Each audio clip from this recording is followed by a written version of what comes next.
আর একটা বিয়ে করছে এখন এই বউ কদিন ফিরে আসি আর সংসার না করে চলে গেছে ঢাকা। মেয়ের বাবা মা সবাই ঢাকা। ও বসছিল স্থানে বসছিল টাকা দিয়ে মীমাংসা করবে। টাকাটা আমার দিবে এখন 30,000 টাকা। খালি ওই জায়গায় কি বলবো আমি? কে টাকা টাকা আপনি না টাকা ছিলেন, আমি আমার টাকা আমার কাছে দাও। আমি যে আরে আমি এত উদার কথাটা কি কিছু তুই বুঝছিস? আর কথা বলবো তুই যদি ছাড়ি দিস তার তো দেড় টাকা টাকা দেওয়া লাগবে না।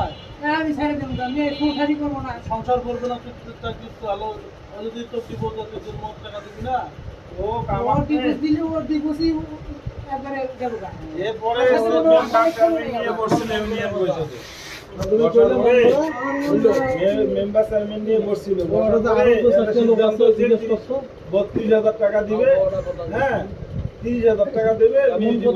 যে কথার মূল্য এখন ওই একটা আন্তর্জাতিক দিছিল যে অমুক যেটা আমরা টাকা দেবো ওই যেটা মেয়ে আসলে টাকা দেবে এ আর টাকা দেয় না। পরে মেয়ে আবার চলে গেছে টাকা।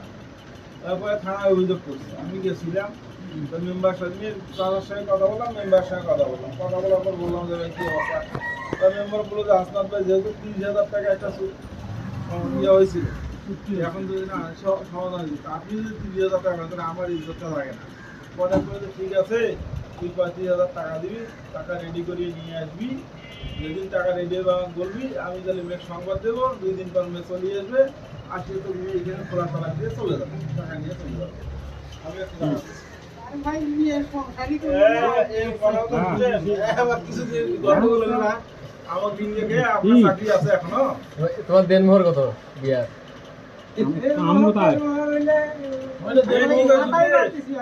গন্ডগোল হচ্ছে না, ওই আমার দিন থেকে আপনার চাকরি আছে এখন চাকরি যায় নাই। পাগল চাকল কথা। আমরা বলি পুলিশ প্রশাসন বলি।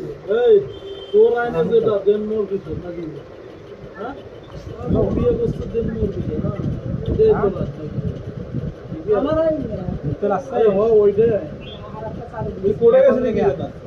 এই জন্য তো ওই যে কোড়ে গেছিলি কোনো সরকার কি এদিকে গেল আমার কথা গুরুত্ব দেয় না, বিদায় গেল কোনো সরকার।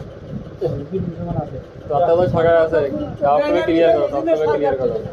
হ্যাঁ তত্ত্বাবধায়ক সরকার আগে ফাটে ফেলাইবে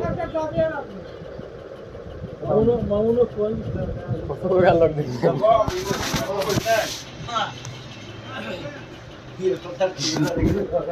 আন্ডা খাইলে আন্ডা দিলে খাইলে মাথা আগলা আগলা পর্যন্ত কলম দে এমন কথা কষ্ট কথার কোনো মূল্য নেই শিয়ে না ওই তুই সাহায্য দেন বাবা। আজ চললো হ্যাঁ